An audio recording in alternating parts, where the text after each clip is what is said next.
हाँ, अब देखो 4.3 का क्वेश्चन नंबर 5 काफ़ी बढ़िया क्वेश्चन है। एक क्लास टेस्ट में शेफाली के गणित और अंग्रेजी में प्राप्त किए गए अंकों का योग 30 है। बस इतना यहीं पढ़ के रुकना है। In a class test the sum of Shefali's marks in mathematics and English is 30। मैंने आपको आगे भी बताया था कि जब कोई दो सब्जेक्ट की या फिर दो कोई चीज़ की अगर एक साथ सम दे रखा हो तो दोनों का अलग अलग निकालना बहुत ज़रूरी है। कहने का मतलब ये है कि मैं अगर यहाँ समझाऊँ आपको कि शेफाली ने मैथ्स प्लस इंग्लिश में मिला के 30 नंबर आए, तो बताओ मैथ्स में अगर अपन x मान लेते हैं तो इंग्लिश में कितने हो जाएंगे 30 माइनस एक्स। ये समझ में आना चाहिए कि अगर मैथ्स में x आए तो इंग्लिश में 30 में से इस मैथ्स वालों को हटा दो, जो अपन x माना है तो 30 माइनस एक्स वो इंग्लिश के मार्क्स हो जाएंगे। ये चीज़ समझ में आ जानी चाहिए। ठीक है, तो सबसे पहले अपन को यही लिखना है, let the marks in mathematics. ठीक है, यानी कि माना गणित के अंक वो सपोज अपन मान लेते हैं x है। ठीक है, और मार्क्स इन इंग्लिश यानी कि अंग्रेजी के अंक। ठीक है, अंग्रेजी में कितने अंक हो जाएंगे कि टोटल 30 है, 30 में से x माइनस हो जाएगा तो ये उसके इंग्लिश में अंक है। ठीक है, और ये दोनों x और 30 माइनस एक्स क्यों माने, क्योंकि दोनों का सम 30 था। वो भी आप चाहो तो एक लाइन लिख सकते थे कि उनके अंकों का योग 30 है इसलिए। ठीक है, वैसे कोई ज़रूरत नहीं है, x और 30 माइनस एक्स हो गया। अब पहली कंडीशन ये, आगे बढ़ते हैं कि ये तो उनके दोनों में डिफरेंट मार्क्स हो गए। अब हुआ क्या, जैसे टेस्ट हुआ तो यदि उसको गणित में 2 अंक ज़्यादा और अंग्रेजी में 3 अंक कम मिले, ठीक है, यानी कि had she go 2 marks more in mathematics and 3 marks less in English, ये टेस्ट हुआ उसके, तब उसको क्या हुआ कि इसमें तो 2 नंबर ज़्यादा, इसमें 3 नंबर कम मिले। तो यहीं अपन को ये बात लिखनी है। फर्स्ट कंडीशन क्या है, बहुत इजीली समझना है, रटना बिल्कुल नहीं है। फर्स्ट कंडीशन यानी कि पहली स्थिति क्या है कि उसके जो मार्क्स आए हैं मैथ्स में, मैथ्स की बात करते हैं, मैथ यानी कि गणित, उसमें अभी क्योंकि जो मान के चल रहे होते हैं उसके अकॉर्डिंग कंपेयर करना है। अभी उसके अंक कितने, सपोज x है, उसको x है तो उसमें 2 नंबर ज़्यादा मिले। और जो इंग्लिश है ना, इंग्लिश के अंदर यानी अंग्रेजी के अंदर उसको 3 नंबर कम मिले। जो अंग्रेजी की अभी कितनी है 30 माइनस एक्स अभी है, 3 कम मिले। ठीक है, इंग्लिश में 3 कम मिले और मैथ्स में 2 ज़्यादा मिले। ठीक है, इस अकॉर्डिंग इसको, ये तो सोल्यूशन होगा नहीं, ये तो यहीं रहेगा, x+2 तो 16 आगे बढ़ेगा नहीं, लेकिन इसका सोल्यूशन आगे बढ़ जाएगा क्योंकि 30 में से 3 चला जाएगा तो 27 बचता है, 27 माइनस एक्स, ये मामला हो गया। इसका मतलब ये हुआ कि मैथ्स में उसके x+2 मार्क्स आए और इंग्लिश में उसके 27 माइनस एक्स मार्क्स आए, ये अपन को पता चल गया। लेकिन अब ये कोई मार्क्स थोड़ी होते हैं इस तरीके से, एक्स की वैल्यू निकालनी तब एग्जैक्ट पता चलेगा कि क्योंकि दोनों का मिला के 30 है, दोनों को मिला के इंग्लिश और मैथ दोनों टेस्टों के मार्क्स को मिला के 30 है। अब देखते हैं कितने कितने आए, तो हमें मतलब x की वैल्यू पहले फाइंड करनी है। ठीक है, तो एक कंडीशन और है, उसने कहा कि उनके अंकों का गुणनफल, ये हमें गिवन है, अंकों का गुणनफल यानी कि प्रोडक्ट ऑफ देयर मार्क्स, उनके अंकों का गुणनफल दे रखा है, वो है 210। ठीक है, x+2 मैथ्स में आई और 27 माइनस एक्स इंग्लिश में आई और अंकों का जो वो है दोनों का प्रोडक्ट वो 210 है। ये हमें गिवन है। प्रोडक्ट का मतलब होता है दोनों का मल्टीप्लाई, यानी कि x+2 जो आए थे ये और 27 माइनस एक्स आई, ये दोनों का प्रोडक्ट मतलब मल्टीप्लाई, और वो ही 210 है। ये इस चीज़ का पता हो जाना चाहिए। अब बहुत ईजी है, एक बार इस x को इस 27 माइनस एक्स के साथ, फिर +2 को 27 माइनस एक्स के साथ कंपेयर कर देंगे, मतलब मल्टीप्लाई जो कर रहे हैं, सॉल्यूशन कर रहे हैं। तो इसका तो हो गया 27x, ये हो गया x और x स्क्वायर, ये हो गया आपका 54 और ये हो गया माइनस का 2x और 210 अपना एज इट इज। ठीक है, अब देखो आगे एक्स स्क्वायर यहाँ पर माइनस का आ रहा है, अपन चाहते हैं कि एक्स स्क्वायर किसका बन जाए, प्लस का। मैंने आपको बताया था क्यों बन जाए, वैसे फर्क नहीं पड़ेगा, लेकिन मैंने आपको सिस्टम बताया था कि यहाँ एक्स स्क्वायर प्लस का लेने से जब फैक्टराइजेशन करते हैं, अपन गुणनखंड करते हैं, तो उसमें टुकड़े करना बहुत आसान रहता है, फैक्टर बनाना बहुत आसान रहता है। इसलिए तो अपन एक काम करते हैं कि इस वैल्यू को, जैसे कि 27x है, ये माइनस का एक्स स्क्वायर है 54 है, पहले जो सोल्व होता है उसको सोल्व कर लेते हैं कि 27x में से 2x चला गया तो पीछे बच गया 25x, माइनस का एक्स स्क्वायर और 54 अपनी जगह है और 210 को अंदर ले आओ, माइनस का हो गया बराबर 0। इस तरीके से ये सोल्यूशन बन गया सपोज, ठीक है। और अब ये हो जाएगा 25x माइनस का एक्स स्क्वायर और यहाँ 210 में से 54 चले जाएंगे क्योंकि माइनस की वैल्यू प्लस माइनस के भी एक साथ रह नहीं सकते। 10 में से 4 गया तो 6 या 9 में से 5 गया तो 4, ठीक है। देखो 10 में से 4 गया तो 6, फिर यहाँ बचा 0 में से 5 गया तो 5, ठीक है, और आपका 1, तो 156 बन गया अपने माइनस का। ये ध्यान रखना क्योंकि माइनस की वैल्यू है और बराबर 0 माइनस के बड़ा अच्छा इसलिए बड़ी वैल्यू आ गई। अब है ना ये इस एक्स स्क्वायर को आप चाहो तो प्लस का बना सकते हो, माइनस कॉमन ले लो, माइनस बाहर कॉमन लेने से जो एक्स स्क्वायर था वो प्लस का हो गया। मैं सिस्टमेटिक ढंग से ही लिखा हूँ अभी, है ना, आप चाहो तो इसको ऐसा भी रहने देना, चलो कन्फ्यूज मत होना। माइनस कॉमन ले रहा हूँ बाहर, समझना, तो 25 हो गया माइनस का, एक्स स्क्वायर हो गया प्लस का, 156 हो गया प्लस का बराबर 0, ठीक है। माइनस फिर से कर लेना, 10 में से 4 गया तो 6 बचा, यहाँ भी फिर उसे कैरी लेने से 10 हो गया, 10 में से 5 गया तो 5 बचा और 1। हाँ, अब क्या हुआ कि ये जो बाहर माइनस लिया था इसको भेज दिया इधर, तो ख़त्म, क्योंकि 0 के साथ जाने के बाद तो ख़त्म ही होगा। पीछे क्या बचा, पीछे बचा एक्स स्क्वायर प्लस का माइनस का 25x और प्लस का 156 बराबर 0। ये एक वन लाइनर क्वेश्चन बन गया, फैक्टराइजेशन मेथड से सॉल्व कर लेंगे, ठीक है। अब यहाँ पर दो मतलब सिस्टम है, या तो आप इसको फैक्टराइजेशन मेथड से कर लो और या फिर इसने जिस क्वेश्चन जिस एक्सरसाइज अपन कर रहे हैं रूट्स फाइंड करने वाली एक्सरसाइज सिस्टम से कर रहे हैं तो रूट्स की अकॉर्डिंग भी कर सकते हैं, तो कोई फ़र्क नहीं पड़ता, दोनों ही मेथड है। तो अपन एक काम करते हैं, इसको एक बार इसी से करवा देता हूँ मैं आपको, comparing with X square plus B X plus C बराबर 0। ध्यान रखना इसको गुणनखंड विधि यानी फैक्टराइजेशन मेथड से भी किया जा सकता है, सारे ही क्वेश्चन को फैक्टराइजेशन मेथड से किया जा सकता है, लेकिन इस मेथड से भी करना सीख लो, दोनों ही तरीके हैं, ठीक है। यानी कि A X square plus B X plus C बराबर 0 से तुलना करने पर, क्योंकि होगा क्या, ऐसा क्वेश्चन जब भी आएगा एग्जाम में एक कंडीशन डाल देंगे कि इसी मेथड से करो, इसलिए, ठीक है, कंपेयर करते हुए। तो फिर अपने इसको ए एक्स स्क्वायर से करेंगे तो ए बी सी की वैल्यू हो जाएगी 1, ए की तो 1 हो जाएगी, बी की माइनस का 25 हो जाएगी, ठीक है, और सी की हो जाएगी 156। अब अपन कर लेते हैं चेक, मतलब कि कर लेते हैं जांच करते हैं, तो बी स्क्वायर माइनस 4ac से चेक करते हैं, -25 का स्क्वायर -4a और c की वैल्यू 156, 25 का स्क्वायर 625 और माइनस इसको मल्टीप्लाई किया तो 24, 24 2, फिर 20 और 2 22, 2 और 6, ठीक है। तो पीछे आंसर क्या आया 1 जो कि 0 से तो बड़ी है, इसका मतलब रूट से वो एग्जिस्ट है, सॉल्यूशन आगे बढ़ेगा तो अपन इसमें फॉर्मूला अप्लाई कर देंगे बाय क्वाड्रेटिक फॉर्मूला, ठीक है, क्वाड्रेटिक फॉर्मूला यानी कि द्विघात सूत्र से। और द्विघात सूत्र को जब अपन अप्लाई करेंगे तो वो फॉर्मूला होता है x बराबर -b plus minus under root के अंदर B square minus 4ac upon 2a, x equals to minus B की वैल्यू कितनी है 25 plus minus under root B square minus 4ac solution आ रहा है 1, ठीक है, अपॉन 2 मल्टीप्लाई बाय 1, तो x की वैल्यू क्या हो जाएगी प्लस का 25। और मैंने आपको पहले भी कहा था कि 1 का रूट लगाओ चाहे मत लगाओ बात एक ही है, और नीचे आ गया 2, ठीक है। तो यहाँ पर वैल्यू क्या बन जाएगी x बराबर एक बार 25 प्लस 1 अपॉन 2 यानी x की वैल्यू 26 अपॉन 2 यानी x की वैल्यू 13, और एक बार वैल्यू 1 लेंगे अपन माइनस में x बराबर, तो x बराबर 24 अपॉन 2, तो x बराबर 12। दोनों ही वैलिड है क्योंकि दोनों ही प्लस में है, और किसी की मार्क्स है वो प्लस में आ सकते हैं, माइनस में तो खैर वो कटपीट के आते हैं, लेकिन यहाँ तो प्लस का ही मामला, दोनों प्लस में इसलिए दोनों लेनी पड़ेगी, ठीक है।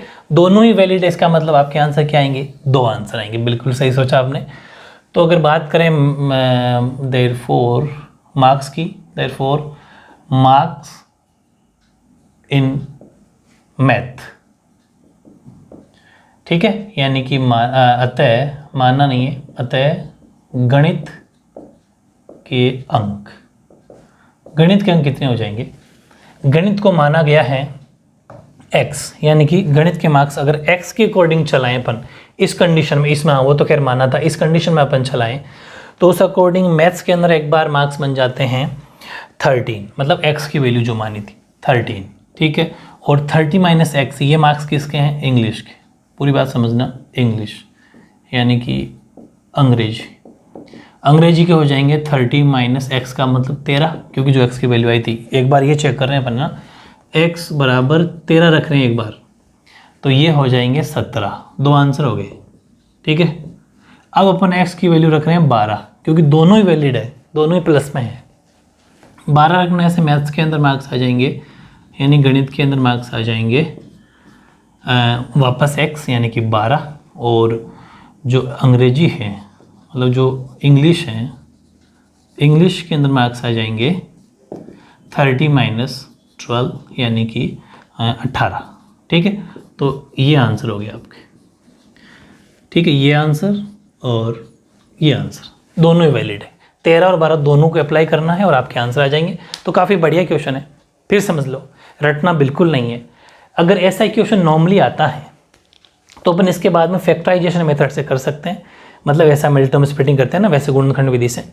लेकिन ये भी काफ़ी मुश्किल नहीं, काफ़ी ईजी है, और ये जो चैप्टर अपन पढ़ रहे होते हैं उस टाइम पर वही मेथड सीखने होते हैं जिस चैप्टर में चल रहा होता है। बाकी कोई बात नहीं, आपके पास में कंडीशन है, आप उसको उससे भी कर सकते हो, इसमें मेंशन नहीं है कि आप इसी मेथड से करो। मेरी बात समझ गए ना? तो रटना बिल्कुल नहीं है।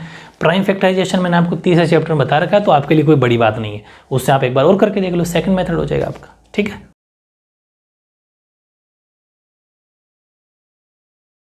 ये क्वेश्चन बढ़िया है आपका, क्वेश्चन नंबर 6। फिर एक बढ़िया सा क्वेश्चन और थोड़ा डिफरेंट भी है। इसने कहा कि एक खेत है, और खेत कैसा है? हमेशा खेत या फील्ड की बात करें ना, तो हमेशा ये देखना है कि वो उसकी शेप किस अकॉर्डिंग है। खेत रेक्टेंगल की शेप में है या स्क्वायर की शेप में, या फिर सर्कल की शेप में है, कैसा भी हो सकता है खेत तो फील्ड, तो वो अपन को देखना है।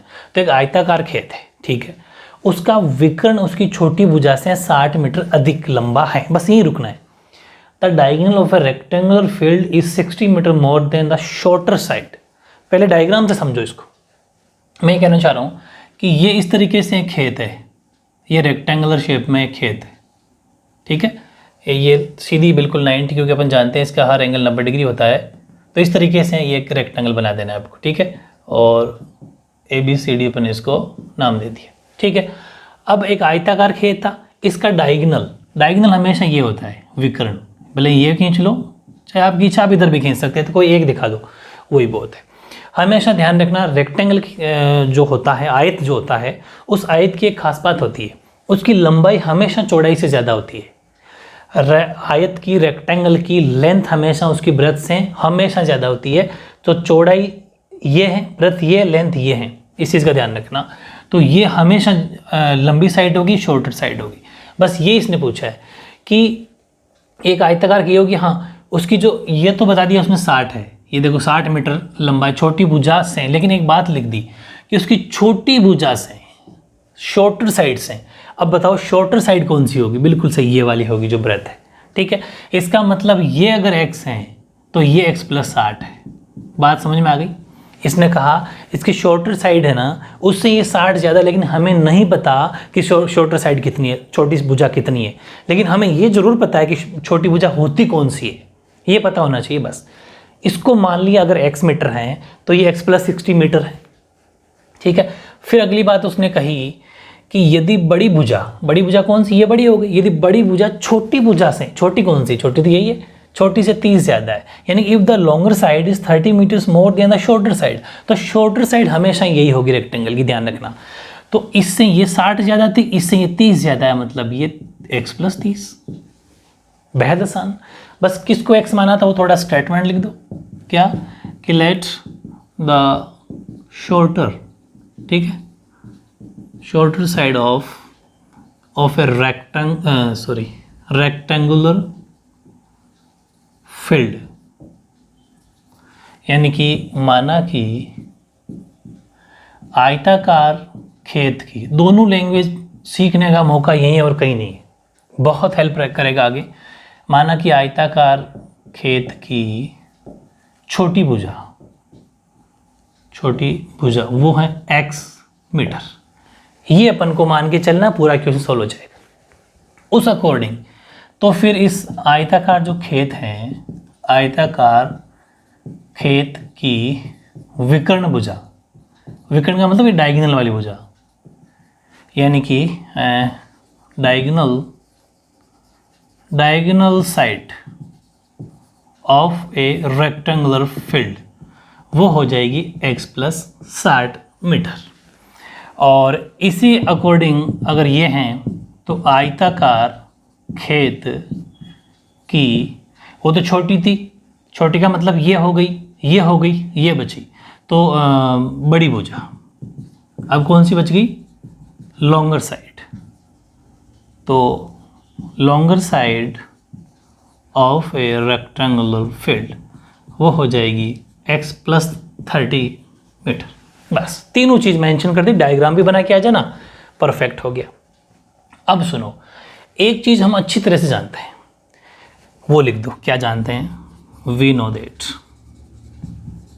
हम जानते हैं कि जो रेक्टेंगल होता है उसके प्रत्येक कोण 90 डिग्री का होता है। ठीक है, यानी कि every angle of a rectangle, ठीक है, ऑफ ए रेक्टेंगल वो होता है 90 डिग्री। हम जानते हैं कि जो आयत होता है, आयत का प्रत्येक कोण, ठीक है, प्रत्येक कोण बराबर 90 डिग्री। ये लाइन लिखनी पड़ेगी। अगर ऐसा है, क्यों लिखा ये? क्योंकि जो 90 डिग्री का ट्रायंगल बन रहा है, प्रत्येक कोण का मतलब ये भी 90, ये भी 90, ये भी 90 और ये भी 90, चारों 90 डिग्री के एंगल होते हैं इसमें। तो यहाँ पर ये जो ट्रायंगल बन गया, यानी कि हमारे लिए खेत में एक ट्रायंगल काट लिया अपन ने, इन ट्रायंगल ABC, ठीक है, त्रिभुज ABC, राइट एंगल लिख सकते हो, in right angle triangle ABC, ठीक है। हिंदी वाले क्या लिख देंगे? समकोण त्रिभुज ABC में, समकोण त्रिभुज ABC ले लिया। इसके अंदर ध्यान रखना ये परपेंडिकुलर हो गया, क्योंकि पाइथागोरस थ्योरम में अप्लाई करेंगे। पाइथागोरस प्रमेय उसी ट्रायंगल में लगता है जिसका एंगल 90 डिग्री होता है। ये हाइट परपेंडिकुलर, ये बेस यानी कि आधार, ये हाइपोटेनियस यानी कि कर्ण, ठीक है, इस अकॉर्डिंग। तो फिर लिख देंगे बाय पाइथागोरस थ्योरम, यानी कि पाइथागोरस प्रमेय के अनुसार ये लाइन लिखनी है। पाइथागोरस प्रमेय पे हम लगा देंगे, तो वो है कर्ण का स्क्वायर यानी कि AC स्क्वायर, या फिर पूरा लिख देता हूँ मैं, हाइपोटेनियस का स्क्वायर बराबर परपेंडिकुलर का स्क्वायर प्लस बेस का स्क्वायर, यानी कि कर्ण का स्क्वायर, हिंदी वाले हिंदी में लिख देना, बराबर लंब का स्क्वायर प्लस आधार का स्क्वायर। ये फॉर्मूला अप्लाई करना है। इस अकॉर्डिंग हाइपोटेनियस है अपना AC, तो हाइपोटेनियस के नीचे हाइपोटेनियस बराबर परपेंडिकुलर, परपेंडिकुलर है अपना BC, ठीक है, ब्रैकेट की खैर जरूरत नहीं है, ऐसा भी लिख सकते हो, AC का स्क्वायर और BC का स्क्वायर प्लस बेस, बेस है AB, ठीक है। AC कितना? x + 60 का होल स्क्वायर, क्योंकि AC के ऊपर स्क्वायर है। BC कितना? x का स्क्वायर। AB कितना? x + 30 का स्क्वायर। अब क्या करोगे? A + B का होल स्क्वायर, A + B का होल स्क्वायर खुल जाएगा, यानी कि लिख देना साइड में, एक बार खोल देता हूँ मैं, A² + B² + 2AB। आगे बढ़ो, x² प्लस, इसमें भी A + B का होल स्क्वायर, तो A² + B² + 2A और B लिख देना। हम क्या लगा रहे हैं? A + B का होल स्क्वायर लगा रहे हैं, जो कि ये होता है A + B का whole square, A² + B² + 2AB, या फिर A² 2AB + B²। आगे पीछे कैसे हैं बोलो। अब देखो, ये जो x² है ये अपनी जगह, 60 का स्क्वायर 3600, ठीक है, प्लस ये हो गया 120, 2 × x × 60, तो 120x, इतना तो जानते ही हो। एक्स स्क्वायर और एक्स स्क्वायर, एक काम करते हैं, एक्स स्क्वायर अंदर ले आते हैं इधर, माइनस का एक्स स्क्वायर, उसको भी अंदर ले आओ, माइनस का एक्स स्क्वायर, और 30 का स्क्वायर एक बार, ये दो को लाएँ अपन बाद में, वैसे एक साथ ला सकते थे, एक साथ भी ला सकते थे, चलो एक साथ ले आना, कन्फ्यूज मत हो, एक साथ ले आएंगे, ठीक है। 900, 30 का स्क्वायर 900 हो गया। फिर ये हो गया आपके 30 60x, गलती नहीं होनी चाहिए, x square 3600, 120x, x square 30 का 900, 3 का स्क्वायर कर दो, एक जीरो के 2 जीरो लग गए, 3 इंटू 60 और 60x, हाँ ठीक है। अब सुनो, एक्स स्क्वायर अपनी जगह, उस एक्स स्क्वायर को अंदर ले आओ तो दोनों ही माइनस के हो जाएंगे। फिर एक्स की वैल्यू लिख लो, तो 120 तो अपनी जगह इधर पहले तो इन्हीं का हक है, फिर उसको अंदर ले आओ तो माइनस का 60x हो गया। फिर 3600 अपनी जगह है और 900 को अंदर ले आओ तो 900 माइनस का हो गया, बराबर 0। सब कुछ अंदर आ गया ना, दोनों अंदर आ गए, ये आ गया, फिर 900 अंदर आ गए और 60 अंदर आ गया, ठीक है। अब इससे ही कट गया, पीछे सिर्फ माइनस का एक्स स्क्वायर बचा, और 120 में तो यहाँ प्लस का 60x बचा, और 3600 में से 900 चला गया तो 600 300 यानी 2700 वो बच गए, बराबर 0। प्लस के 2700 बचेंगे क्योंकि 3600 प्लस की बड़ी वैल्यू है, ठीक है। ओके, इतना करने के बाद समझो यहाँ क्या बचा, यहाँ माइनस कॉमन ले सकते हो, मैंने कहा था कि ताकि एक्स स्क्वायर प्लस में हो जाए, तो ये लो एक्स स्क्वायर प्लस का हो गया, 60x माइनस का हो गया और 2700 भी माइनस का हो गया, बराबर 0। तो ख़त्म। पीछे क्या बचा, पीछे बचा x square minus 60x minus 2700 बराबर 0, ये है। फिर वही सिस्टम प्राइम फैक्टराइजेशन मेथड से कर सकते हो, सॉरी वो गुणनखंड विधि से कर सकते हो, फैक्टराइजेशन मेथड से, मिडिल टर्म स्प्लिटिंग जो होता है बीच के गुणनखंड करके। लेकिन अभी अपन इस चैप्टर के अकॉर्डिंग कर रहे हैं, तो अपन इसको कंपेयर कर देंगे, ठीक है। Compare with X square plus B X plus C बराबर 0, X square plus B X plus C बराबर 0 से तुलना करने पर, और जैसे ही तुलना करने गए तो ए बी सी की वैल्यू पता चल गई। ए बराबर तो 1 क्योंकि एक्स स्क्वायर कोफिशिएंट कोई है ही नहीं, बी का कोफिशिएंट यानी गुणांक -60, सी का -2700, ये आ गया, ठीक है। और ए की 1, बी का -60, सी का -2700, और फिर अपन करते हैं इसको, वही अपन जांच करेंगे। जांच का तो आप जानते ही, यानी कि चेक करने के लिए formula b square minus 4ac, b की वैल्यू -60 का होल स्क्वायर -4, ए की जगह 1, सी की जगह -2700, तो ये हो गया प्लस 3600, क्योंकि 6 का 36 और 0 0 2 0 36 हो गया, माइनस हो गया, प्लस 2 0 तो पहले लगा दो, 7 4 जो 28, 2 कैरी लग गई, 4 दूनी 8 और 2 10, ठीक है, 10,800 और ये 3600, तो 2 तो 0 लग गए, 8 और 6 14, 1 कैरी, ये हो गया 4 और 1, सही है ना। तो 14,400 आपका इसका आंसर आ गया, बिल्कुल सही है, जो कि 0 से तो बड़ा है, इसका मतलब यस एग्जिस्ट है। अब अपनी अप्लाई कर देंगे बाय क्वाड्रेटिक फॉर्मूला, यानी कि हिंदी में बोलेंगे इसको द्विघाती सूत्र से। द्विघाती सूत्र कौन सा होता है, वो होता है x बराबर -b plus minus √b square minus 4ac upon 2a। x बराबर -b की वैल्यू कितनी है 60। अब ध्यान से समझना, ये तो फॉर्मूले का माइनस और ये 60 खुद का minus, plus minus b square minus 4ac की वैल्यू कितनी है, बी स्क्वायर माइनस 4ac की वैल्यू 14,400 अपॉन 2 इंटू ए की वैल्यू कितनी है 1। तो x बराबर माइनस हो गया प्लस का 60 प्लस माइनस करने के बाद में देखो कि 144 का होता है 12, सबको पता है कि 12 का स्क्वायर 144 होता है, और 2 0 से निकल जाएगा 1 0 बाहर। ये एक टेक्निक होती है रूट हटाने की।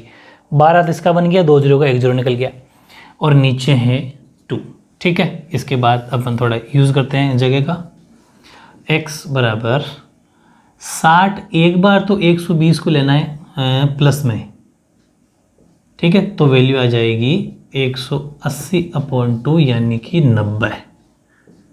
और एक बार, ये तो फर्स्ट कंडीशन है, एक बार इसी को अपन को लेना है x को, सॉरी वो 120 को माइनस में, क्योंकि ये प्लस माइनस का मतलब एक बार 120 प्लस में और माइनस में, तो x की वैल्यू हो जाएगी माइनस का 60/2, तो -30, वह +90 या -30। और पूछा क्या उसने, क्या साइड कभी भी, साइड की लेंथ, किसी की भी लेंथ हो, चाहे साइड हो चाहे इंसान, किसी की भी लंबाई चौड़ाई हो, कभी भी माइनस में नहीं होती। ठीक है, तो लेंथ जो है लिख सकते हो लेंथ नॉट इन नेगेटिव, यानी कि जो लंबाई है वो कभी भी ऋणात्मक नहीं होती, ऋणात्मक नहीं होती। इसलिए हम क्या करेंगे, x की जो वैल्यू है 90 लेके चलेंगे। ठीक है, तो देयरफॉर यानी कि अतः उसने क्या क्या पूछा था, उसने पूछा तीनों भुजाएं पूछी। अपने पास स्पेस का, मैं आपको एक काम करना, इसके ऊपर आ जाना, यहाँ सारी बातें समझ में आ जाएगी, यहाँ लिख देता हूँ।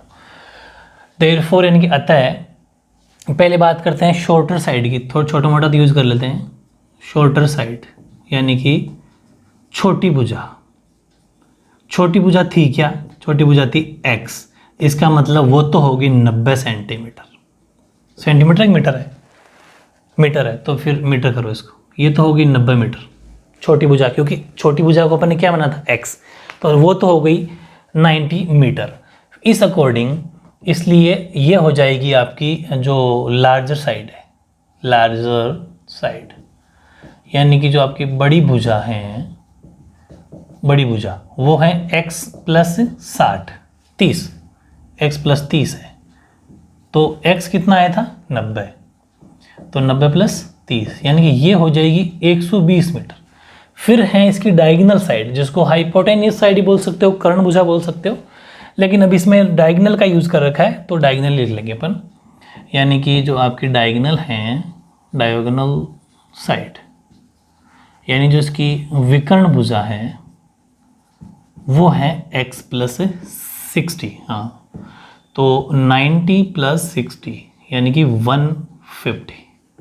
इस तरीके से तीनों साइडें अपन ने निकाल ली। ठीक है, काफ़ी बढ़िया क्वेश्चन है। सॉल्यूशन में थोड़ी मिस्टेक हो सकती है, इसलिए ढंग से करना, समझते हुए प्लस माइनस का ध्यान रखो, बाकी कोई मुश्किल नहीं है। ये था आपका क्वेश्चन नंबर 6 भी कंप्लीट। ठीक है।